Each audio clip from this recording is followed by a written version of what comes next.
欢迎回来。7月11号是中朝友好合作互助条约签订60周年纪念日。当天，中共中央总书记、国家主席、中央军委主席习近平同朝鲜劳动党总书记、国务委员长、朝鲜武装力量最高司令官金正恩互致贺电。习近平在贺电中表示，希望中朝友好合作不断迈上新台阶。国务委员兼外交部长王毅同朝鲜外务相李善权也就中朝友好合作互助条约签订60周年互致贺电。习近平在贺电中指出，1961年，中朝老一辈领导人高瞻远瞩，作出签订中朝友好合作互助条约的战略决策，为巩固两国人民用鲜血凝成的战斗友谊，推动两国持久友好合作奠定了重要政治法律基础。60年来，中朝双方秉持条约精神，相互坚定支持，携手并肩奋斗，增强了两党两国兄弟般的传统友谊，促进了各自社会主义事业发展，维护了地区乃至世界和平稳定。习近平强调，当今世界100年未有之大变局正在加速演进，我愿同总书记同志加强战略沟通，把握好中朝关系前进方向，引领两国友好合作不断迈上新台阶，更好造福两国和两国人民。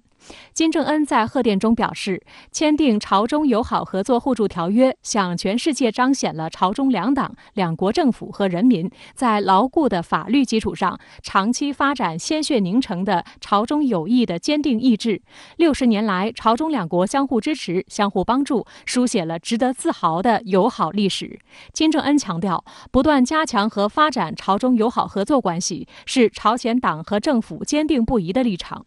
金正恩在贺电中也再次祝贺中国共产党成立100周年。日前，在中国共产党成立100周年之际，金正恩也向习近平发来热情洋溢的贺电，体现了两党两国共同的理想信念和相互支持的深厚情谊。在过去60年呢，那么这个条约也是多次自动延续，那么这也体现了中朝关系这种历久弥坚的这样一个情况。那么未来呢，我们觉得就是说面临一个新的环境，那么中朝双方依然是互有需求。那么我们纪念这样一个条约，其实表明了双方对于这种关系的这样一个认可和继续发扬。我们从过去来看呢，这个条约基本上没有修改，所以呢，应该说条约上不会有太大变化，但中朝关系会不断有新的内容加入。深圳卫视记者注意到，对于当前的国际形势，习近平在贺电中做出的判断是，当今世界100年未有之大变局正在加速演进。与此相呼应，金正恩在贺电中也表示，近年来面对复杂多变的国际形势，朝中关系发展到更高阶段，而中朝媒体也在当前国际形势下对两国关系寄予厚望。人民日报周日发表评论员文章，题为60载风雨同舟，新征程砥砺前行。文章提到，当前世纪疫情和100年变局交织共振，多边主义同单边主义激烈博弈，全球治理体系经历前所未有调整，国际和平安全面临严重挑战，中朝关系的宝贵价值和重要意义更加凸显。朝鲜劳动党中央机关报《劳动新闻》周日头版则刊发评论文章说，朝中友谊在社会主义之路上不断强化。评论说，在两党两国领导人之间深厚的友好关系下，今天尽管国际形势错综复杂，朝中友谊仍在不断加强和发展。今天的国际环境确实是加速变化，那么中朝在新的环境下也有新的这样一个环境、新的挑战和新的这样一个合作领域。那么两国在政治、经济、军事、文化等多个领域都存在着广泛的合作空间，特别是在发展经济、发展这种贸易合作方面，应该说中朝双方是未来合作的一个重点。值得注意的是，7月6日，中国政府朝鲜半岛事务特别代表刘晓明应约同美国务院对朝政策特别代表金盛通电话。美方应重视解决朝方的正当合理关切，支持朝韩和解合作。美方表示将致力于通过外交方式解决半岛问题，希望尽快与朝鲜恢复对话接触，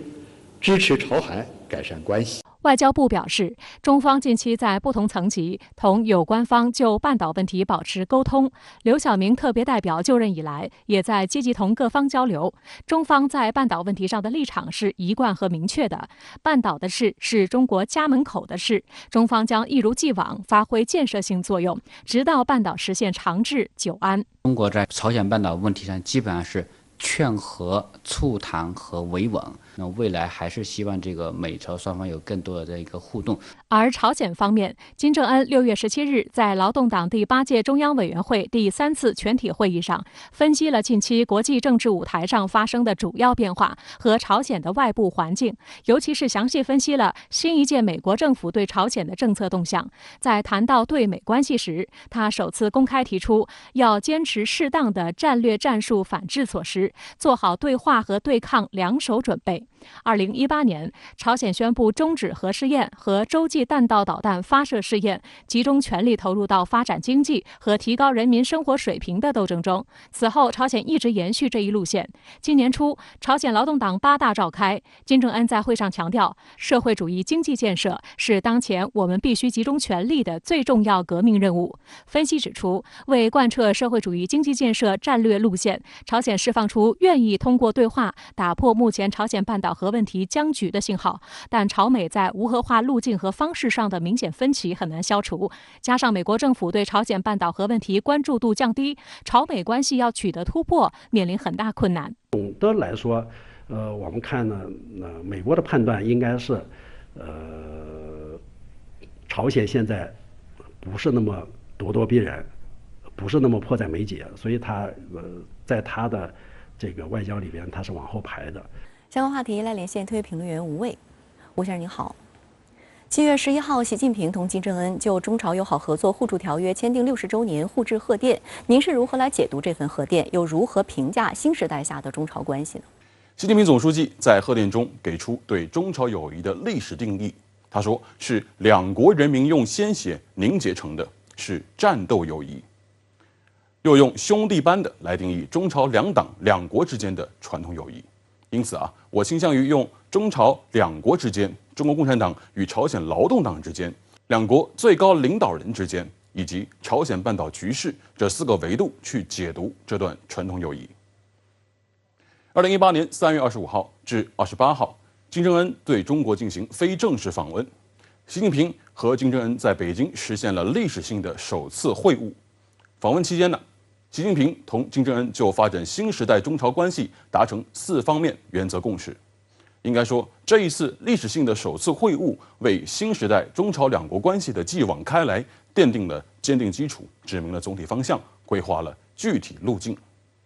在今天的贺电中，金正恩再次提到中国共产党建立100周年的历史节点，他充分肯定中国共产党在全面建设社会主义现代化国家、实现中华民族伟大复兴事业中所起到的决定性作用。习近平则专门提及今年1月胜利闭幕的朝鲜劳动党8大会议，高度赞扬并提出中方坚定支持朝鲜方面发展经济民生，有力推进社会主义建设事业。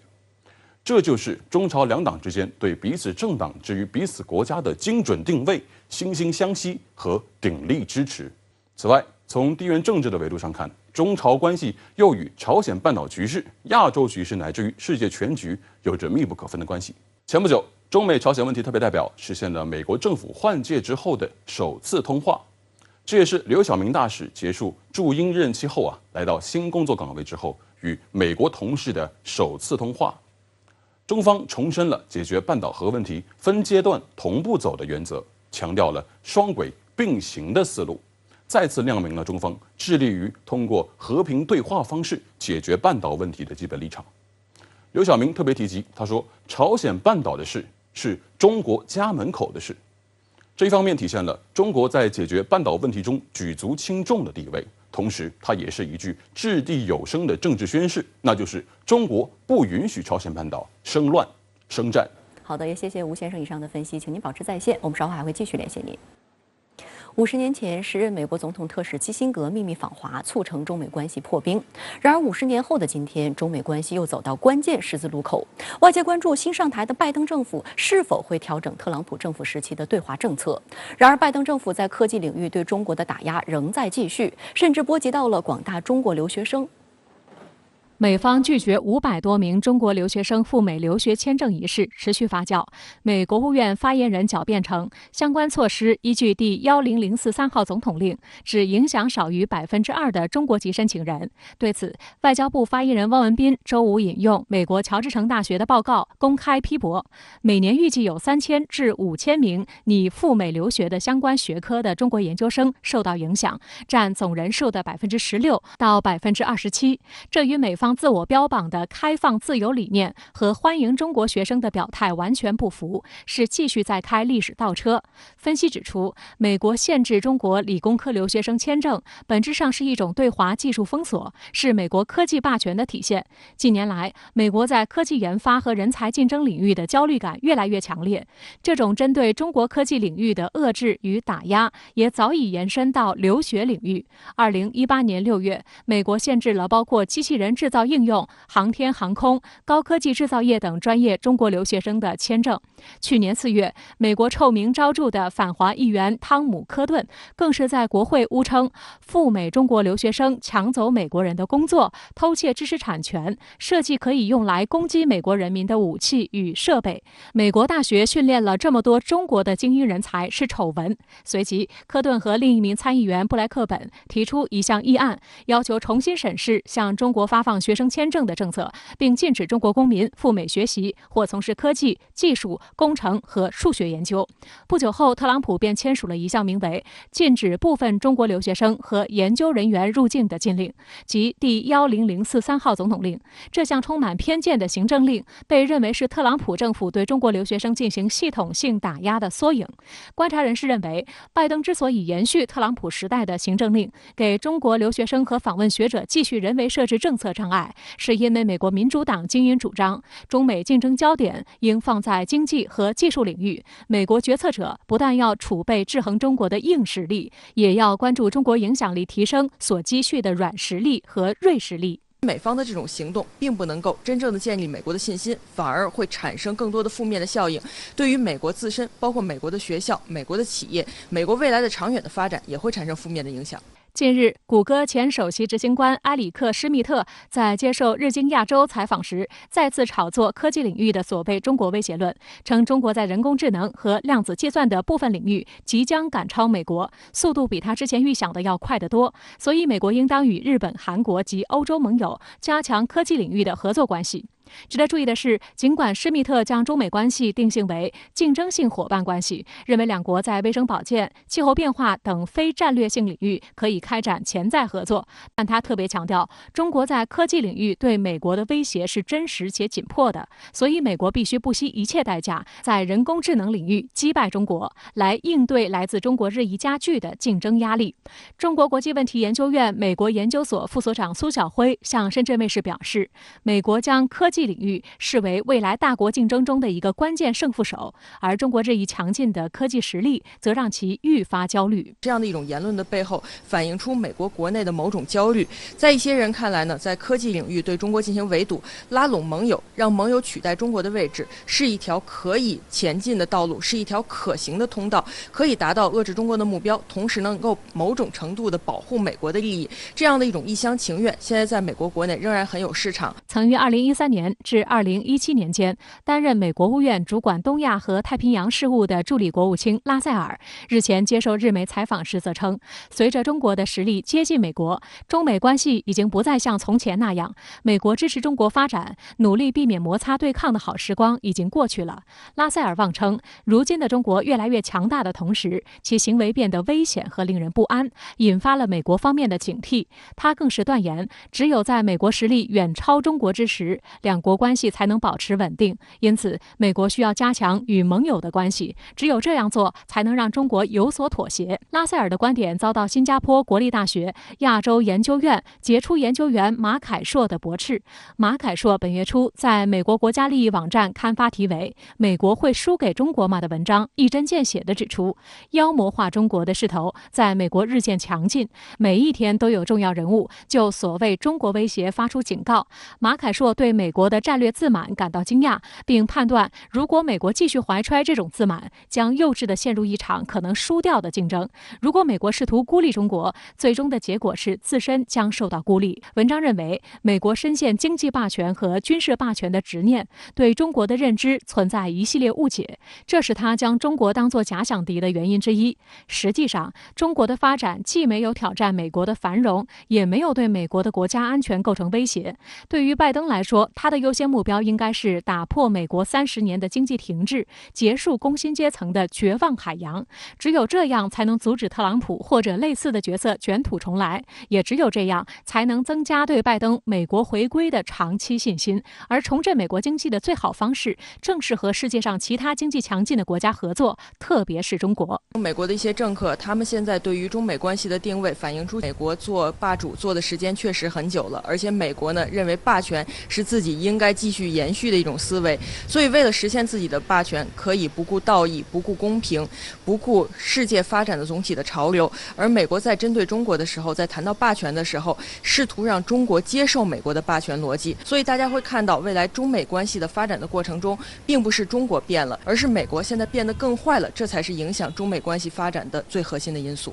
在周五举行的纪念基辛格秘密访华50周年的活动上，98岁的美国前国务卿基辛格强调，时至今日，美中两国间的合作需求并没有减少，所以应当尽快展开对话，以解决当下的分歧。而对于美方有人宣称对华接触的时代已经结束，1972年尼克松访华时的翻译美国防部前助理部长傅利民在活动上明确进行反驳。And in the Shanghai communique,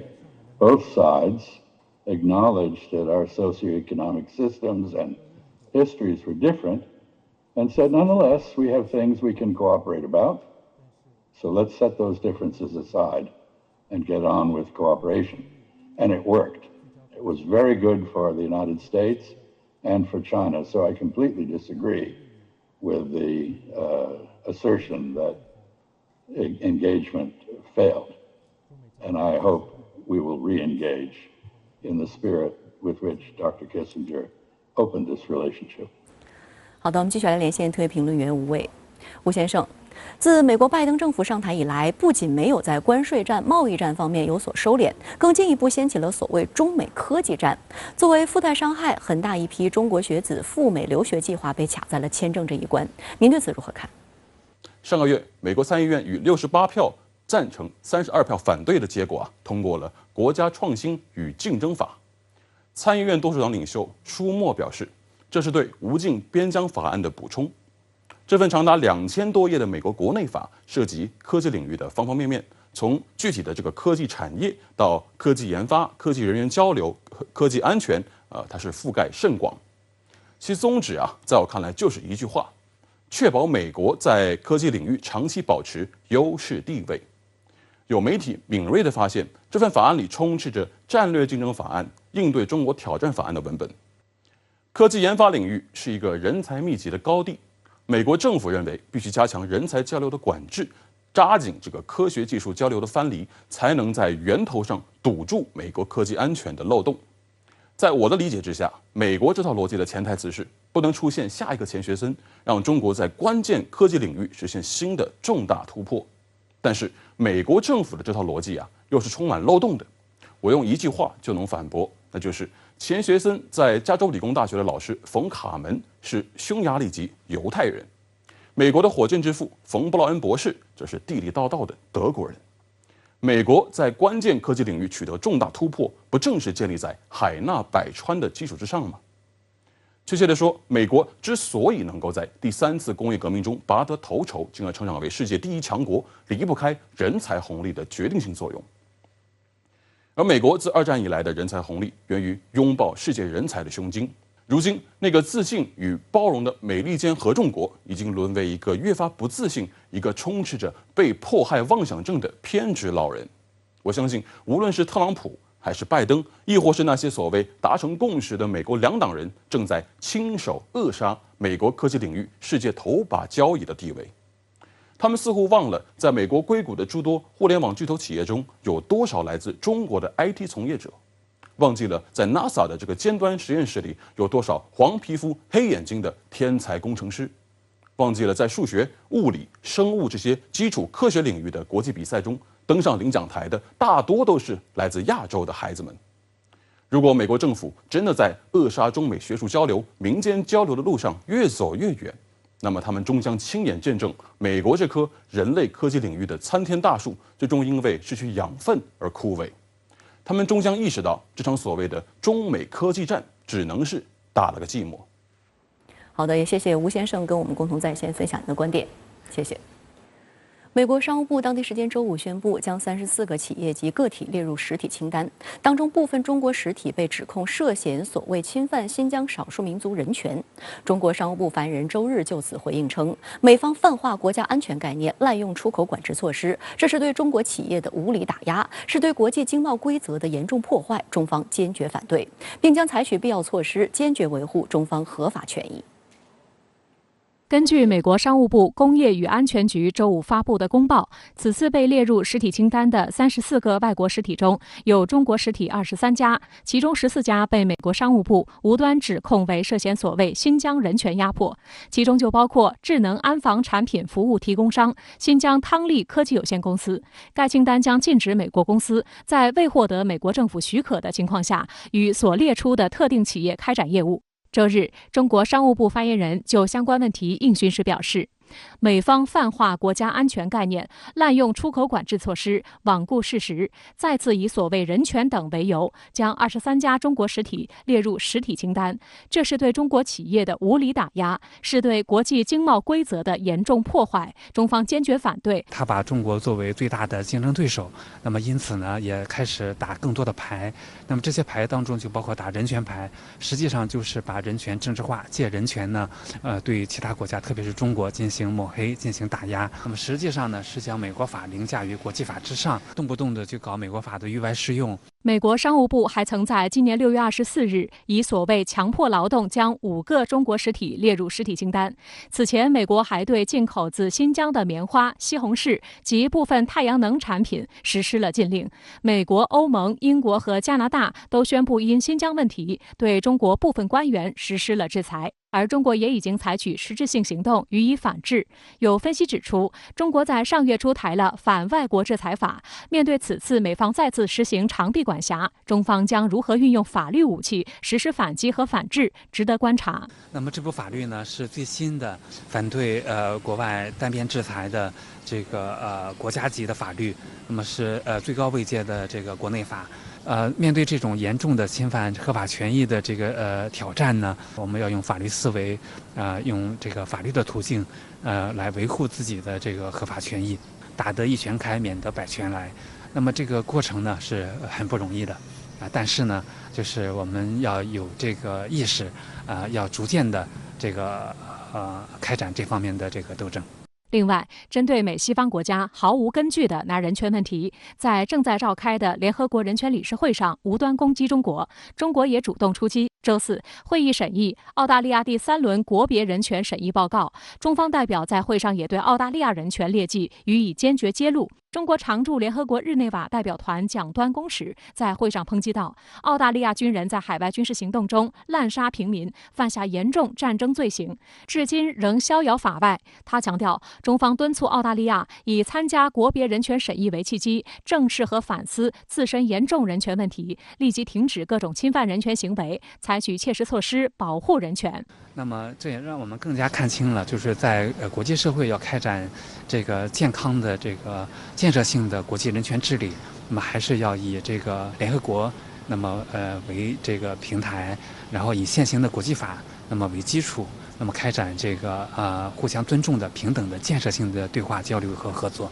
另外，欧洲议会周四再以所谓人权问题通过涉港决议，公然干涉中国内政和香港事务，诋毁香港国安法，鼓动欧盟成员国对中国政府官员及香港特别行政区政府官员实施制裁。中国驻欧盟使团发言人就此回应称，欧洲议会有关决议颠倒黑白，公然违背国际关系基本准则和法治精神，粗暴干涉中国内政，并坚决反对欧洲议会将体育运动政治化。国务院港澳办和香港中联办也分别于周五和周六发表声明，就欧洲议会周四通过涉港决议一事表示强烈不满，并予以严厉谴责。香港特区行政长官林郑月娥周日批评欧洲议会此番操作乃霸权行径，自曝其短。北京语言大学国别和区域研究院学术院长黄静告诉深圳卫视记者，欧洲议会此番表态是一种政治表演，目的是为了在国内捞取选票，占据所谓的道德制高点。这种做法不仅可笑，更是卑劣。问题在于，第一，你对我的批评完全不是站在事实的立场上说话，你对我是一种妖魔化的一种可以说造谣生事的，而你自己呢也没有做好，所以呢，就是我认为是双重的违反人权上应该做的事情。第一，你自己是人权的违反者；第二，我做的是件好事情，是为了保护人权，而你对我进行一种不切实际的批评，那你做的目的是为了什么呢？还冠冕堂皇提出要抵制冬奥会，他做的目的无非是为了自己捞取政治上的利益，捞取政治上的好处，这本身就是一个非常低劣的做法。建党100年，中国共产党一直心系香港同胞，谱写了中华民族珍贵的共同记忆和集体史诗。同时，也有这么一群人一直从事深港民间交流活动，为两地血脉浓情注入了源源不断的能量。深圳卫视直播港澳台推出系列人物故事《星火耀深港》，关注这个低调而忙碌的群体，讲述深港间丝丝缕缕的情谊。今天呢，我们来到香港长洲岛，这里许多居民祖籍深圳，100年来他们心系故乡，与故乡一同成长。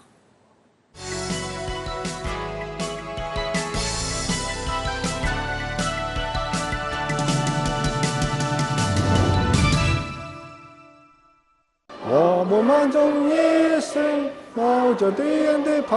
火，清真长射敌人的炮火，前進前進前進進。經過咗頭先簡單而隆重嘅升旗禮咧，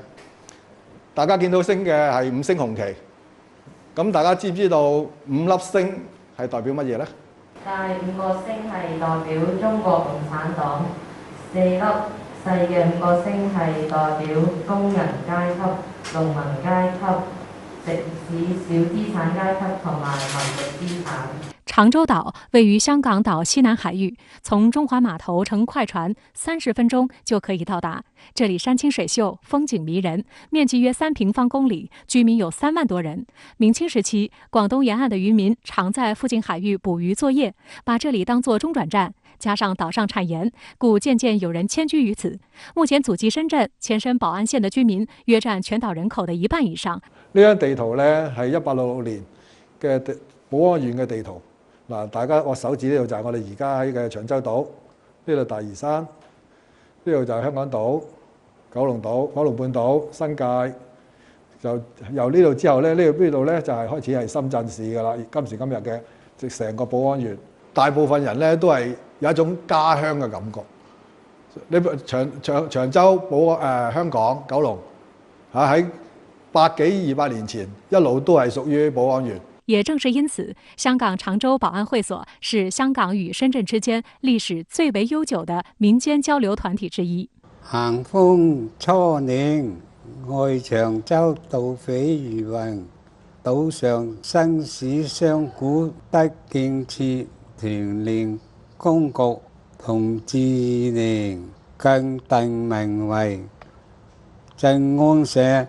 並係1919年正名為現在嘅寶安會所。悠悠天宇曠，切切故鄉情。自古以來，中國人對於故鄉都有一種濃得化不開的眷戀。它像一座永恆佇立的精神原點，照亮了詩人無盡的創作靈感，也激發了鄉親回饋故土的強烈心願。改革开放初期，深圳没有一家像样的餐厅。常州保安会所曾专门派出近50位乡亲，一砖一瓦在深圳火车站旁修建起了春园饭店，并无偿捐赠给政府。此外，他们还集资捐献兴建侨联服务社、福永医院、西乡医院和幼儿园，赠送救护车辆等，并成功介绍40多家港资外资企业到深圳兴办实业。大事小事，桩桩件件都是乡亲们亲力亲为，为早年间深圳的经济腾飞做出了不可磨灭的贡献。而对他们而言，最暖心的回馈莫過於親眼看到故土的滿目繁華。咁你睇翻轉頭，我哋後生嗰一輩咧，就睇翻依家咁多年咧，中國嘅發展咁好啦，亦都係全球佔一個 GDP 第2嘅啦。咁啊，即係我哋身為中國人真係冇得頂喎，即係我哋啲鄉情啊，更加要聯繫好多嘢，應該要。永遠我哋嘅後盾啊，亦都係我哋嘅同胞，大家血濃於水。欢迎回来，本栏目由东鹏灵堂冠名播出。累了困了，喝东鹏灵堂。距离7月23号东京奥运会开幕还有12天，因为疫情持续未见好转，日本宣布东京再次进入紧急状态，东京奥运会也深受影响。日本首相菅义伟想要通过东京奥运会开展奥运外交，更是困难重重。目前只有1位外国首脑确认出席开幕式。另外，因为疫情反复，东京奥运会宣布只有3个赛场允许观众进入。观察认为，这一届东京奥运会将会载入世界奥运会的史册，成为全世界最凄凉的一场奥运会。东京都将于周一起第4次宣布进入紧急状态。周六，东京新增950人确诊新冠肺炎，7日均值达720人。反复的疫情让日本首相菅义伟想通过东京奥运会和残奥会开展奥运外交的愿望或将落空。距离东京奥运会开幕剩下不到2周，已宣布出席的元首级人物仅有2024年巴黎奥运会东道主法国总统马克龙。而令日本失望的是，其最在意的美国方面已经明确表示，拜登不会出席奥运会，总统夫人能否出席奥运会开幕式也是待定。日本方面的想法是，如果拜登不出席，起码派遣现任副总统哈里斯作为美国代表出席。届时东京奥运会也将成为哈里斯在亚洲地区的首秀。美国在过去有过派遣第一夫人或副总统参加奥运会开幕式的安排，诸如2012年和2018年，前者由当时的美国第一夫人米歇尔·奥巴马赴伦敦参加，后者则由时任美国副总统的彭斯出席了平昌冬奥会开幕式。在东京奥运会因新冠延期前，日本政府曾为接待逾100个国家和地区的领导人出席开幕式而展开准备。疫情后，日本政府相关人士曾表示，期待能与约40位领导人出席的里约奥运达到同等水平。2012年伦敦奥运开幕式有大约80个国家和地区领导人等出席。谈到那个奥运外交也好，奥运振兴日本也好，这个都是过去的理想，或者说是一种梦想。因为在现实的新冠疫情这么一个蔓延扩散的可能的这么一个前提条件之下，奥运能够安全的办成功，已经算是不错了。外国首脑也不会轻易来出席这个东京奥运的开幕式，所以谈不上菅义伟政权可以利用这个奥运来打那个奥运外交这个牌，因为这个根本的基础已经没有了。除了奥运外交要落空，奥运经济利益的损失对日本政府更是一大打击。因新冠疫情反复，东京奥组委主席桥本圣子周4晚召开记者会，宣布东京都及其周边的埼玉县、千叶县、神奈川县4地范围内所有场馆举办的奥运会比赛均已放弃接纳观众入场。这意味着耗资1569亿日元，约合92亿元人民币改建的新国立竞技场，耗资370亿日元，约合22亿元人民币建造的有名竞技场等人气比赛场地将没有观众现场观看比赛。周六，奥组委又宣布，在北海道和福岛县举办的足球、棒球、垒球等赛事也将闭门举行。而在宫城县和茨城县举行的足球比赛，在静冈县举行的场地自行车比赛仍将允许观众入场观看。这意味着东京奥运会允许有现场观众的赛场只剩下3个。策，其中茨城县的足球比赛只允许学生入场，比赛场馆空场，门票收入势必将减少。日本野村综合研究所研究员木内登英预计，如果空场举办，奥运总体经济收益更将锐减1500亿日元，约合88亿人民币。其他方面举办，那么东京都增加的宾馆就有1400多家，那么加上过去有的3000多家，所以有4000多家宾馆，收入本身都会受到重大的打击。再加上许多居酒屋、饮食店，都要被限制营业、缩短时间。那么政府肯定还要对那些配合防疫的中小企业，甚至于困难的个人进行补贴。从总体上来说，过去曾经预测东京奥运会带来18000亿的经济效果，但事实上，现在这种状态之下办奥运，我估计呢，这个只会支出更多的成本，而不会有更多的收益。